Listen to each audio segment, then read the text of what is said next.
open-eyed and curious at one point as well. So I will pass it to you, and we can go down the row. Why did I sit in the first row? I'm sorry. Hey guys, I'm Brandi Cyrus, and I have a fashion blog called Style Native. And I've been in this entertainment industry for a long time. I started in a band, actually. I was living in LA, and I was in a band called Frank and Daryl, and that's all I did for about 5.5 years was be in this band. And it kind of ended badly, and I wanted a complete break from the music industry. And fashion, I've always loved style. I like the word style more than fashion, because it's not about brands and designers as much as it's about having a style that reflects who you are, what makes you feel comfortable and most like yourself. And I've always really loved the idea of style. And I was the girl that all my friends came to borrow clothes from and wanted to borrow my things for their important events. So I was like, okay, if people are coming to me for this, and this is something I really love, like maybe this is something I can make a career out of. So I started this blog, like kind of blindly. Can you tell us the name of your blog and your social handles? So yes, my blog is called Style Native, and I'm at Brandi Cyrus on Instagram and Twitter. But yeah, I started the blog literally from the ground up, kind of blindly. And it's grown. I've only done it for about 1.5 years, and it's grown exponentially, and it's led to so many other cool things. It's not just the blog, like it leads to so many different things. So it's been really cool. Yeah, I saw that you're hosting like a talk show on pop culture. Was that directly related to the blog, or how did that come about? It isn't directly related to the blog. It's indirectly related because so I'm signed to Next Models. They represent me as a blogger, and I'm sure having representation is something you've either talked about already or we're going to talk about. But they had somebody come to them looking for influencers to start this new platform, this social network, and because I was a fashion blogger and had this blog and had this audience and was with Next, I got this job on popular TV. And so it would not have come to me had I not had this fashion blog. P.S. It's a really fun segment. Yeah, it is. And it's a music segment. It doesn't have anything to do with my blog, but having the blog got me to there. You know what I mean? So it can just lead to so many things. Awesome. Hey. My name is Tiarra Monet, and I'm a vlogger with a V, not a blogger. I do a lot of videos on YouTube, and my internet handles and social media handles are just Tiarra Monet. And I started before the vlogger boom, I feel. I started at 17. I'm going to be 26 next month. So it's been almost 10 years. And it was just a hobby for me. I was like in my mom's bathroom and just forced to look at myself in the mirror, and I'm like, oh, I'm going to change my hair this week. So I would change my hair like every week, and Facebook was really big at the time, and MySpace, and they'd be like, hey girl, can you show me how you did your hair? And I'm like, sure. I would just take a digital camera, like a little $40 camera, and put it in the mirror and just literally record myself. No fancy editing, no lighting. You could hear my mom knocking on the door like, it's time, I gotta go. So I'd have to like get out the bathroom, and you could literally see that in the videos. And YouTube was just a hobby. I wasn't getting paid for it. It was like a creative outlet, I guess. And then it just morphed into this career. Like I went away to college at the end of that year, my freshman year in college, and there were 10,000 people there. And in 2007, 10,000 people was like 1 million, right? So I'm like, oh my God, these people are my friends. Oh my God. So I ended up like becoming really cool with a lot of people that started supporting me. And it would just be like an interactive thing, like, hey Tiarra, can you do like this Rihanna look? Like I love this Rihanna haircut, and it was really bad. I took a clipper to my own head. I was holding it the wrong way, so I ended up having like this huge hole. But I guess the fun part was showing girls that, hey, you can cut it at home, but you might have to do this. So I would have to like color it jet black to kind of hide the holes, because I was holding the clipper like this way. But they would be like, hey, can you recreate this Kim K look, or this Rihanna look, or this Beyonce look? And it just grew into this business. So you made a really excellent point that when you started, it was all about Facebook and MySpace, and today clearly that's not the space where people are. So can you tell us a little bit about how you've evolved with the changing platforms and how you know when it's time to pivot? You're kind of forced to pivot.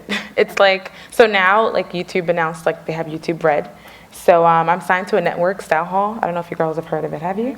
They're awesome sauce. If you're like a new vlogger, Style Hall is where it's at. Okay, tell them Tiarra sent you. No, but you're kind of forced to pivot in this industry because it's like you have to stay on trend. You have to do your own market research. Like, and we're not like experts, obviously. So you have to kind of see what's like trending and how to like kind of market yourself. So. Yeah, what did I say? Oh, forced to pivot. I just lost it. But yeah, you just have to kind of stay on top of everything. And social media is changing every day. YouTube is changing every day. And that's my world, so I have to kind of just stay on top of it. Awesome. And Cara, you're super interesting because you've got your hands in a lot of different things. You're an actress, you have an app. Tell us how you... Ooh, fancy pants. Yeah, there's a lot happening, so. Thanks. Hi, guys. I'm Cara Santana. Thanks for having me. Yeah, so a little bit about myself. I'm an actress first, and sort of the first step of transitioning into a character is obviously your aesthetic and what you look like. So naturally, I sort of always had a passion for fashion, as you can say, and I really loved being able to communicate who I was by the way that I looked. And was really always interested in sort of that quote-unquote first impression and being able to have a dialogue about fashion and style and what I wore and why I wore it.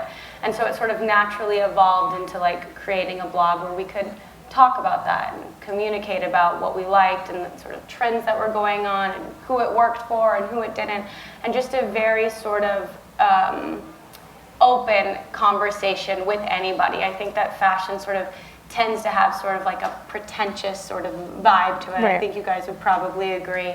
And we all have to get dressed, and we all care about the way that we look. And so I thought, why not have a conversation about that with everyone? And that sort of evolved into the creation of beauty and my app, which I created an app called the Glam app. And it's Uber for hair, makeup, and nails. We're in 14 cities across the United States. We're in New York, New Jersey, if anyone's here from New Jersey, Boston, if anyone's here from Boston, throughout the United States and in London. I just really, you know, my goal and sort of my idea with the blog and sort of then adding on the app and having a conversation about beauty and an idea of what beauty is to really take something that's sort of a niche and to open the conversation in sort of a broader way so that everyone feels like they can talk about beauty and everyone feels like they can talk about fashion and what used to be sort of reserved for, you know, the uber rich or famous can be a dialogue that we all have. So that's sort of what Cara Disclothed is about and why I created the Glam app, which has nothing to do with me being an actress. But, but I mean, I think it started, that was sort of the ethos of what got me thinking about having these platforms in a way to communicate to the girls around me.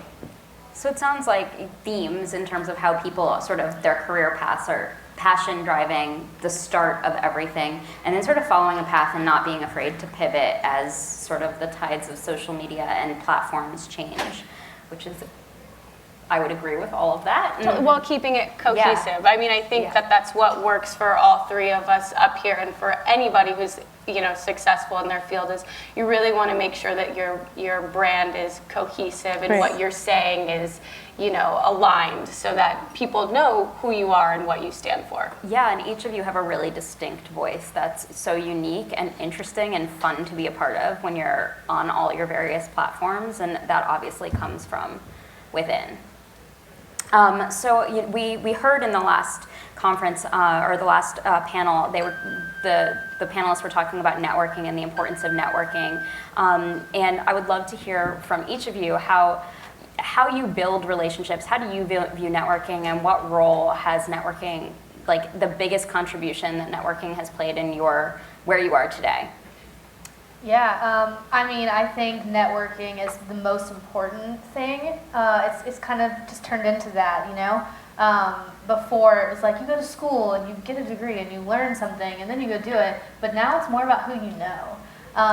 And networking, it can be a scary thing because it can easily turn into people using each other and, you know, climbing over each other and just things like that, which are just terrible intentions, and then and no one feels good about that. So how do you avoid that? So I think it's important to just be genuine with people, which is what I love about this conference and what I love about Sarah is because that's what's so important to her, you know, is to come in here with an attitude of, I'm going to make friends, you know, along the way. Like, I'm not just going to, like, meet these people so they can do something for me. I want to make friends with them. Maybe we can work together. Maybe I can help them too.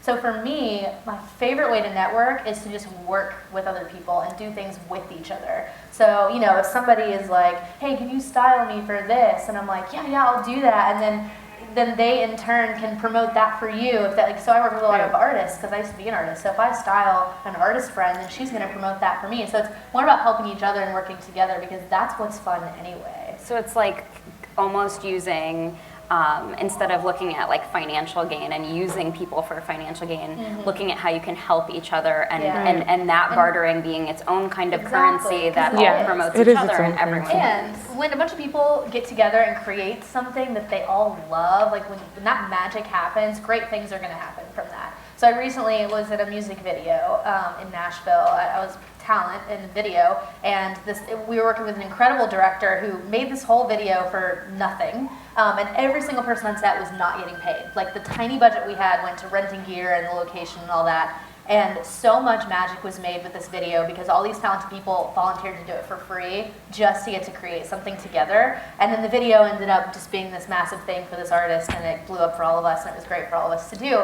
But it's just such a prime example of like when people get together and just do something they love because they love the people they're with and love what they're doing, like magic happens and good's gonna come from that. And for you, you're in a little bit of a unique situation where with YouTube, you're sort of alone in your bathroom doing your hair. So how do you You're alone. You're alone.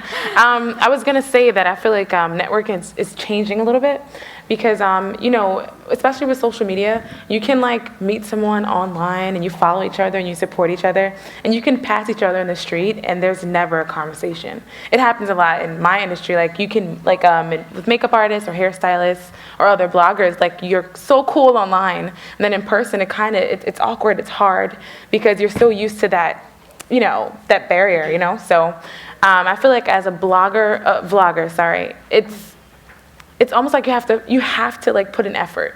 Yeah. So it's like if you're in the city and like someone you follow or someone, let's say you're a makeup artist, and there's a makeup artist, you're in Dallas, like reach out, go to lunch. You know, you don't have to just, like for you, it's like trading. But I guess for me, I would say it's just like that organic, like let's have lunch together, let's talk about like trends and what's new, what's in the know right now. And I think that's the easiest way to network with the social media barrier because it's just like. Totally, yeah. And Cara, you're networking in like acting and the tech world and the blogging world. How do you make it all work? I sort of have like a funny relationship with like quote unquote networking. Yeah. And these ladies touched on it slightly. You know, for a while, I feel like I was more known for my relationships than I was really for what I did. I remember like 3 like Fashion Week seasons ago, someone wrote a story. It was on like Yahoo Style, and it was like, who is this girl? Like she's friends with this person and this person and this person and this person and this person. And I really was like, no, I really don't want that to supersede what I'm trying to do. And so for me, you know, I really wanted to make it independently of those relationships. Yeah. And I think, you know, Brandi said it really well. It's not, you have to make sure that your talent, your thing, your blog, whether it's your art, whatever it is that you do is full and deep and is your passion and you have it together so that you can give it away to somebody else. So that the networking is organic and genuine. And it's not about sort of, you use the term using, but it's not, you know, so it's about really being able to give of yourself because of your passion and because of what you do, you know. So I think for me, like networking has some, you know, a bit of a negative connotation. Yeah, if you do it in the right way, like this is a great atmosphere to quote unquote network in because everyone here has like one common purpose, and that's to get better at what they do or to find their passion and to excel in it. So this is like a great opportunity to meet the person next to you, to meet us, and to be able to network, whether it's your blog or your app or you're trying to be a stylist or whatever it is. But I think the key to that is really knowing what you have and making that the primary focus, if that made any sense. Did. Okay, thanks. So every entrepreneur, I know even for me, hits a wall at one point and you just think, I'm giving up, that's it, I'm throwing in the towel. All the time. What was that point for each of you, and how did you overcome it? Want to come down this way this time? Oh, cool. Oh, great. Who wants to take it? Let's do that. I can't lie. There's certainly been moments that have been incredibly hard, whether it's, you lose a role that you really want, or, you lose a campaign that you were really, chasing, or,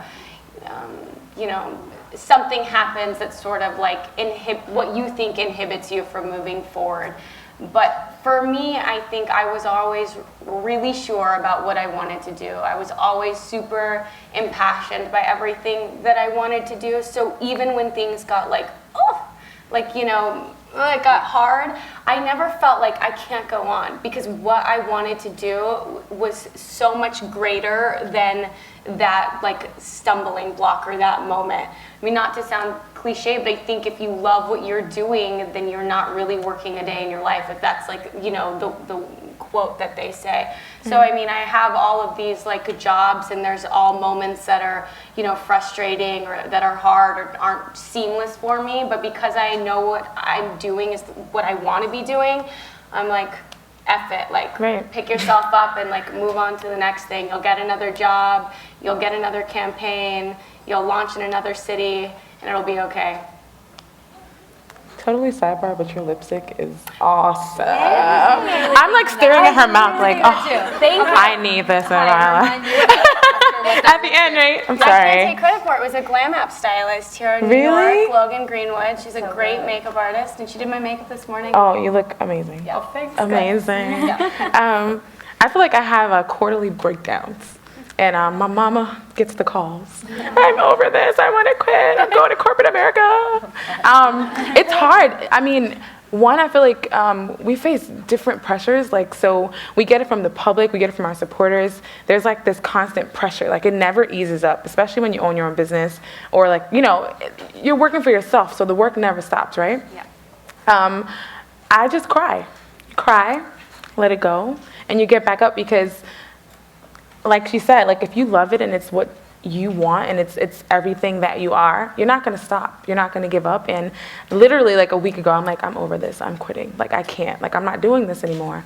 But then you just got to revisit why you're doing it. And that's why my favorite word is organic. When you said that, it has to be you. If it's you and if it's not forced, you can't just do this because you see it's working for other people. It has to be something that you really love, because if it's something you love, you'll just get right back up and do it. And that's honest. I just cry. Just cry and let it go. That's fair. Okay. It's funny that you have quarterly breakdowns. I feel like I've had a yearly breakdown ever since I turned 25, one a year. Really? Yes. And so for me, a lot of that is I'm not the kind of person that likes to feel like I'm in a routine. I don't like to feel like I'm doing the same thing every day. And with blogging, that's hard, because it's a lot of doing the same thing routine. every day. So for me, when I hit a rut, and I'm like, oh my gosh, I hate this. I'm not going anywhere. I'm not growing. I've just been doing the same thing. For me, it's always just try something new, no matter what it is. So earlier this year, I was like, I'm in a rut. I'm just doing the same thing all the time. I'm going to start boxing. Wow. I've never tried to do that in my life. I don't know what, but I started boxing, and first of all, I love it. And second of all, it's funny because I got really into that, and then all of a sudden, it was oh, hey, this brand saw that you've been boxing. Do you want to do a collaboration? There we go. With them? That's perfect. Something that I didn't think was going to have anything to do with it, wanted to do that. So I think get yourself out of a rut if that's what you feel like you're in, and just try something new, whether it's something like boxing or traveling somewhere, go somewhere different. Just do something Recharge. different. Yeah. Okay, so to recap, be organic, be true to yourself, know that what you're doing, there's no other option. I think that's what you're really trying to say. There is no other option. There's no other option. Because you're giving your all. Yeah. And let it out. Let it out. Feel it and move forward and try something new. Break yourself out of the rut and get yourself through it to the next thing. Yep. Miss anything? No. No, I think you know. Yeah. And one more question before we start taking questions from the audience. Have you had an aha, I've made it moment? What was it? How did it feel? And then how long did that last before you wanted the next thing? That's what I was gonna say. I can start that one. I feel like when you work for yourself, you're in a constant like state, like you're always searching for the next high. And like I said, these quarterly breakdowns, you're allowed 4 a year, girls. My mom, she was just like, you know, like you're always like chasing the next high. She was like, you never stop to like you went here and you worked with this brand and this brand flew you across the country for 2 days to go to a conference and this and you don't really like stop to like relish in it because you're just like, okay, next project. I think it's because you work for yourself, so it's like you have to kind of keep the choo-choo train going. But I feel like it's almost like addictive, like the chasing.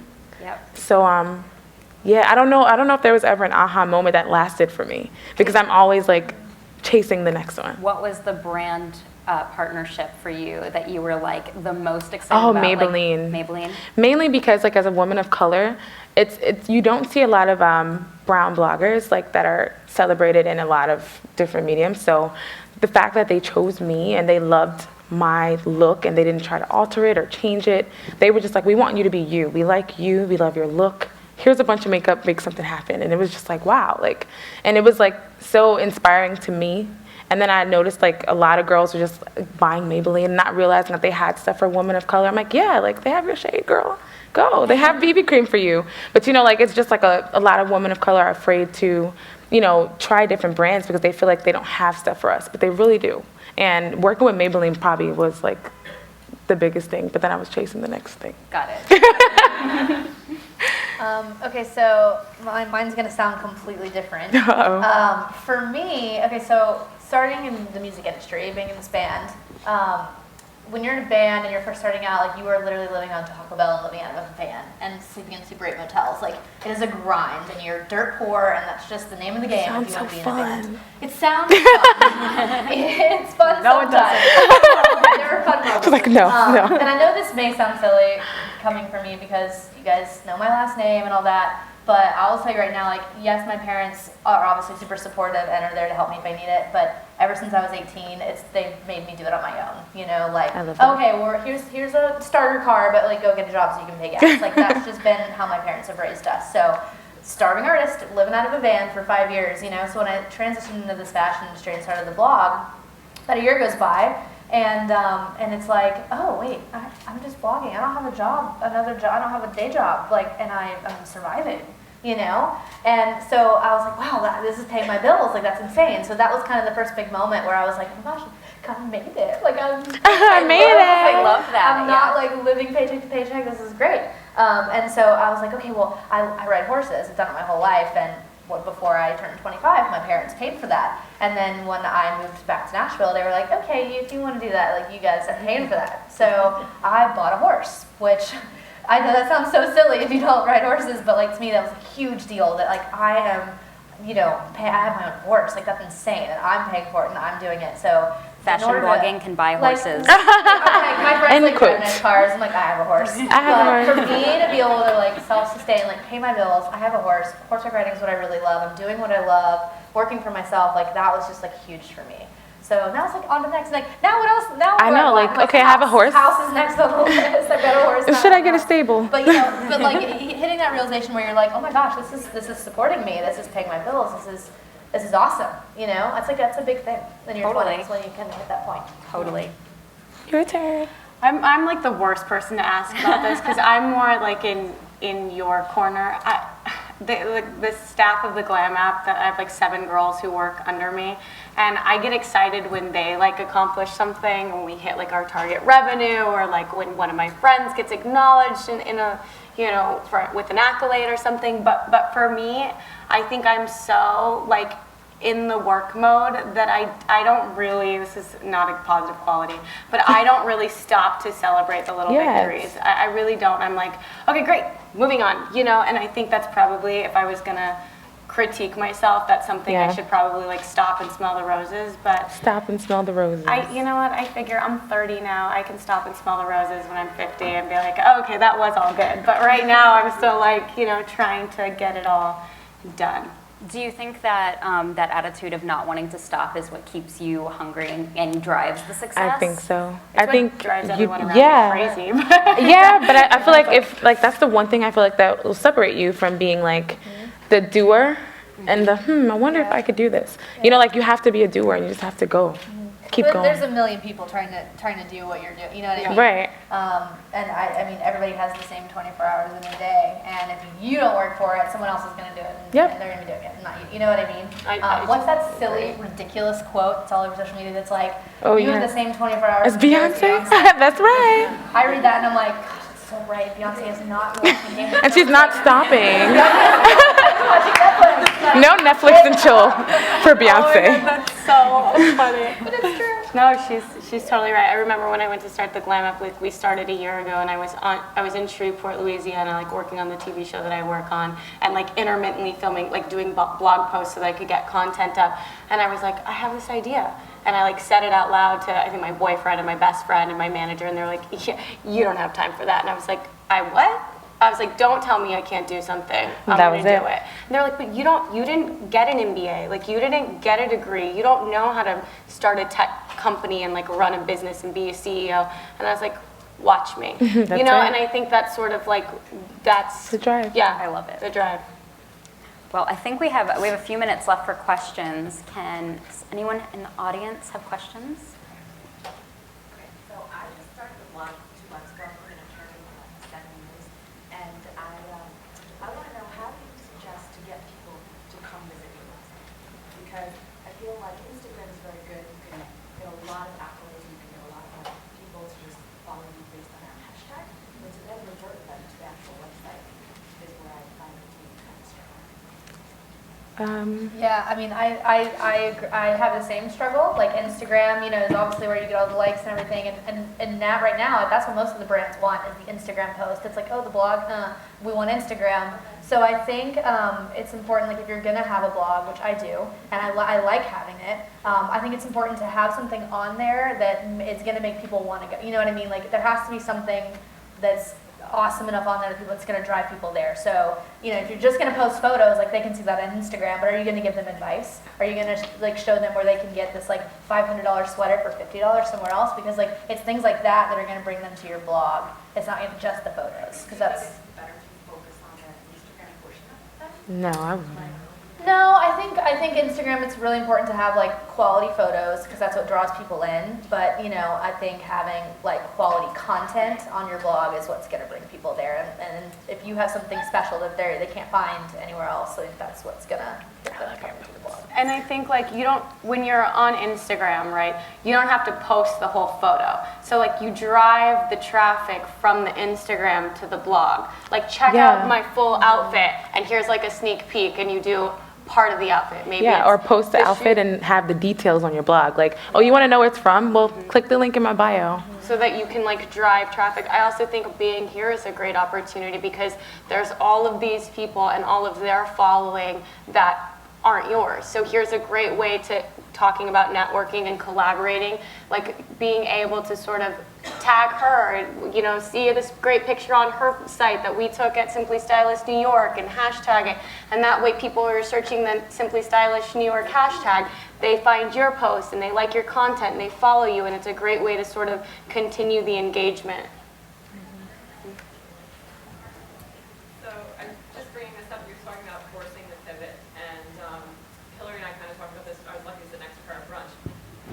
Facebook's not here anymore. Facebook's kind of on the decline. MySpace isn't here anymore. What are you anticipating as the next thing? Right now, Instagram's hot, but I feel like Instagram is kind of going to be the driver right now, only because if you're even with like blogging, it's getting harder because some people don't want to read anymore. People just want to see pictures and videos, and people like literally like I'll post a video and it takes me 10 minutes to write a description because you post everything in this description box. But people don't read anymore. People want that fast, like instant gratification. So I feel like Instagram is going to be the driving force for a while. It's just like Tumblr. Like that's the one thing that sustains itself because it's just images. And unfortunately, people don't like to read a lot anymore.